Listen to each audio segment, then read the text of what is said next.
Pale Fiends. There are a lot of myths surrounding the lands of Nevada, the long history of several old towns and the mountainous terrains that stretch as far as the eyes could see have generated a lot of supernatural stories throughout the years. There are various reports of strange encounters with the unknown, but these incidents were not acknowledged by many due to the lack of solid evidences.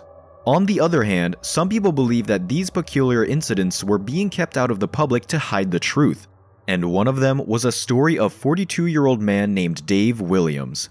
A majority of the stories were often related to sightings of extraterrestrial beings or of infamous ghosts who haunted particular places, but Dave's story was his encounter of something that was entirely different. Along with a couple of his friends, Henry and Joseph, Dave Williams drove from Alamo to the mountain range of East Nevada for a casual road trip. With no particular reason in mind, they drove for hours and leisurely explored the less traveled paths. Nevada has hundreds of ghost towns and thousands of old mines as a result of the gold rush period, and some of them remain undocumented even today. For Dave and his friends who were fond of seeing remnants of the past, trying to discover one by themselves became a hobby.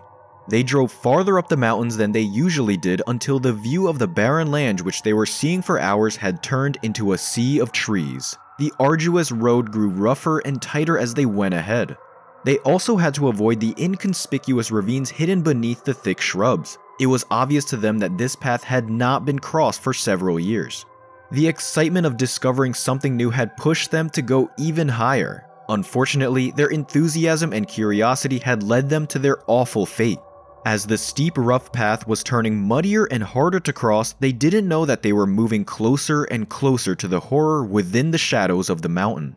After a couple of hours when the sun went down, the group had decided to call it a day. It was too dangerous to drive back down since they could hardly see anything in the dark, and so they had no other choice but to move forward. They had to find a safe area where they could camp for the night. A few moments later, they suddenly came across a ghost town. They found it at the time when they were no longer looking for one. They stepped out of their vehicles to check the place out for a while. They also thought that there could be a mine nearby, but it was already too dark to look for it at the time. Miners and their families often resided near the mining areas to make it easy for them, and these small pockets of communities would gradually turn into a town as their numbers increased and establishments were made. The ghost town that they found was relatively small, and majority of the structures were already in ruins. As they flashed their lights to what little remained of the abandoned homes, Joseph noticed something on the old planks. He saw a number of claw marks on what remained of the wooden walls. The markings were present all over the place as if this town was rummaged by some kind of animal at some point. They wondered what kind of animal it might be, and they would find the answer in the worst possible way. They jumped back to their vehicles in fear that there might be wild animals around the area. They made the right call at the time, but it was a little too late. As the three men carefully drove ahead to find a safer place to camp, they were forced to stop when their only path was blocked by a fallen tree. Reluctantly, Henry and Joseph stepped out of their vehicles once again. Dave remained in his car with his headlights pointed at his two friends as they were trying to move the tree out of the way. After a couple of attempts, they realized that they couldn't move it barehandedly. Aside from the darkness enshrouding the area, the blow of the winds was getting stronger and colder. The boggy soil they were stepping on was also making it hard to move. Joseph tied a rope around the trunk of the tree and attached the other end on Henry's car, and they would try to haul it off the road. But as they were trying to do so, a piece of rock was suddenly thrown at Joseph. Joseph was hit right in his face, and the impact of the throw was strong enough to cut his forehead. As he covered the cut, Henry and John tried to find where it came from with their flashlights. The side of the mountain had a lot of gaps in between the boulders where an animal could easily hide. However, what attacked Joseph was no ordinary animal. When Henry was able to spot what it was, his hands shook as chills crawled up his spine. He frantically yelled at Joseph and told him to get back inside his car immediately. He also told Dave to back up since he was parked right behind their cars. As Joseph took a single step towards his car, he was attacked again. Dave and Joseph were yet to see what was attacking them, but they realized right there and then that there was more than one. Their vehicles were bombarded by rocks coming from different sides, and the precision of the throws were impressively precise. They targeted the headlights of the vehicles until all of them were broken. They were blinded by darkness while being showered by rocks. The only source of light that remained was the torchlight which Henry was holding inside his car. Dave reached for his bag at the back seat to grab his flashlight while his windshield was accumulating cracks. He could hear a number of strange screechings outside, but he couldn't identify what kind of animal could produce this kind of sound. Joseph was left out in the open. They could hear him screaming in pain but couldn't see where he was. Henry kept on yelling at Dave to back up his vehicle, and so he did. He blindly reversed his car out of panic and disregarded the ravines. Luckily, he was able to turn his car around. He shouted at Henry and told him that they should help Joseph, but Henry just kept on screaming in fear and did not respond to him. Dave shone his flashlight around, and it was then when he finally saw the mob of terrifying fiends. The creatures were incredibly agile humanoids that stood on 4 limbs. Their legs were akin to a feline's, but their feet were comparable to human hands with significantly longer fingers.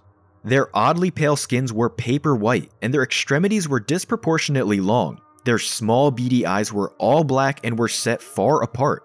Their long ears were pointed outwards like that of a bat's. Dave saw them dragging Joseph away, who was already unconscious and covered in his own blood. When he pointed his light directly at them, they immediately turned their heads and screeched. Their sharp set of teeth were displayed as their mouths were opened from ear to ear. These horrifying creatures moved so fast that they managed to reach Dave's vehicle in a blink of an eye. Dave also saw some of them climbing down from the side of the mountain when he panned his light to the side. There were at least 24 of these white fiends, and there was nothing he could do but to save his own skin. Henry tried to maneuver his vehicle when Dave's car finally got out of the way, but the fallen tree that was still tied to his car was caught in between the surrounding trees. The humanoid beasts climbed up their cars and started pounding it. They pounced and scratched their windshields with their claw-like nails. Henry's windshield was already full of holes, and they easily broke through when the glass shattered completely. Dave was waving his flashlight from side to side. The fiends were attacking his car from different directions.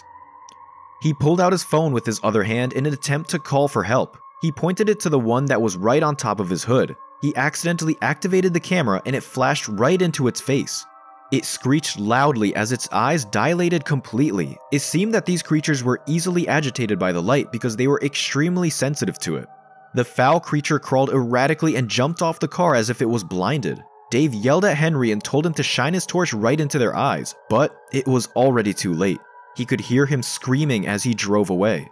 Dave mounted his flashlight on his dashboard to shine a light on the road ahead of him. He tried to call for help countless times, but he couldn't get any reception at all because of his current location. He drove for hours until the dawn finally came. When he ran out of gas, he abandoned his vehicle and walked the rest of the way.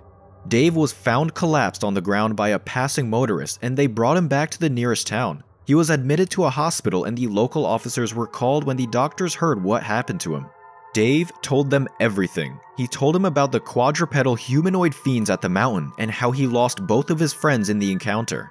As expected, the officers did not believe in his story. He also showed them the picture of the creature that he accidentally took. The image was blurry and overexposed from the flash of the camera. However, the odd features of the unidentified beast were still somewhat visible. They could still see the small round eyes that were set too far apart and the gaping mouth with its sharp set of teeth. These distinct facial features were incomparable to any kind of animal, but they still doubted its authenticity because of its poor quality. He was held in custody when they confirmed that the 2 men he had mentioned were missing. They decided to investigate the area where Dave encountered the creatures and lost his friends. However, Dave was utterly dumbfounded when they got there. His car was nowhere to be found, and so were his friends and their vehicles. It was as if someone had cleared the scene to hide what happened that night. He also showed them the ghost town and the claw marks on the structures, but the officers said that it could have been made by the wild animals inhabiting the mountain. Dave insisted to keep on looking around, and so they did. Not far from the ghost town, they found an old mine shaft. One of the officers tried to get in, but it was too deep and too dark inside. It was dangerous for anyone to climb down without proper equipment, and looked like the walls were highly unstable. At the entrance of the mineshaft were piles of solid rocks. It seemed that these rocks were once used to block the entrance and stop anyone from coming in. Or maybe to stop something from crawling out. Dave was eventually sent home since there was no evidence to convict him. Henry and Joseph remained missing, and there were no leads to the whereabouts aside from their friend's implausible statement.